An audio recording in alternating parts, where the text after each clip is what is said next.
très bien et on va continuer de payer chez Erac. Et à mon avis, on n'a plus de value chez Money of My World.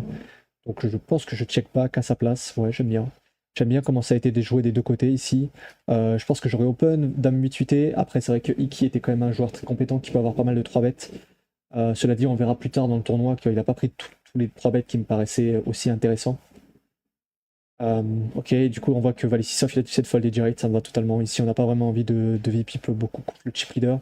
On va open ici. On voit qu'il a plusieurs sizing, il fait 2.2. On va voir plus tard, il fait 2.5, il fait 3. Il a des sizing, énormément de sizing différents. En général, on veut vraiment pas trop avoir de sizing différents. En tout cas, on peut avoir des sizing pour couper les défenses. On va avoir des sizing peut-être qui vont faire qu'on a envie de moins open sur le chip leader, donc un peu plus cher. Mais on n'a pas envie d'avoir une variété pour moi de quasiment 5-6 sizing. Après, je crois que Benjamin Chalot avait parlé que lui, il avait une assez grande variété dans ses sizing. En tout cas, on en a reparlé hein, en coaching dernièrement avec mon coach, qui travaillait avant avec lui. Mais du coup, en général, ici, ouais, moi, je préconise pas d'avoir trop de sizing. En tout cas, c'est un peu trop la porte ouverte à donner des sizing tels, à donner trop d'informations à l'adversaire. Donc, je préfère pas le faire en général. Et là, à la place de Iki, on a un très bon spot de 3 bêtes. Après, on est un peu profond, mais je pense qu'il y a une partie du temps, il peut se le croustiller ici.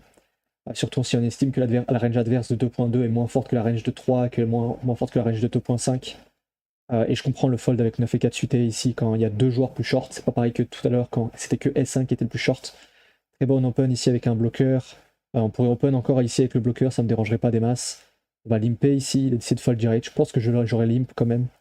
Il est en dernier en stack, je pense qu'on peut limper quand même. Ici, on voit qu'il se fait plaisir. C'est un bon open ici avec un bon bloqueur. On voit que les joueurs sont pas très agressifs en face. Il n'y a pas trop de 3 bêtes light. Il n'y a pas trop même de call chez SB de 1, 2, 3 qui aurait pu payer avec Dame Valet suité tout à l'heure.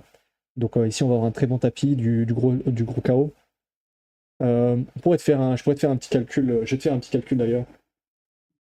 Rapido. Pour que tu aies un peu une idée de que vaut le KO pardon, ici à ce moment-là. Là, je vais pas te faire la formule exacte qui te permet d'avoir la valeur exacte du KO. Je vais te faire juste une approximation un peu rapide comme ça. 15. Alors, je sais plus combien c'est le starting sack. Je crois que c'est 20 000 pour pas dire de bêtises sur ce tournoi. Donc, ça, c'est 15 000 divisé par 100. Donc, c'est pas 125. 125, c'est le buy-in total. Ça doit être 62 la moitié. Donc, 62,5. Donc ça donne le nombre de KO de départ qu'il a. Donc il en a 240 fois, on va dire 10 000. Du coup, si c'est la moitié du starting stack, c'est à peu près ce que vaut à peu près le KO de départ à ce moment-là.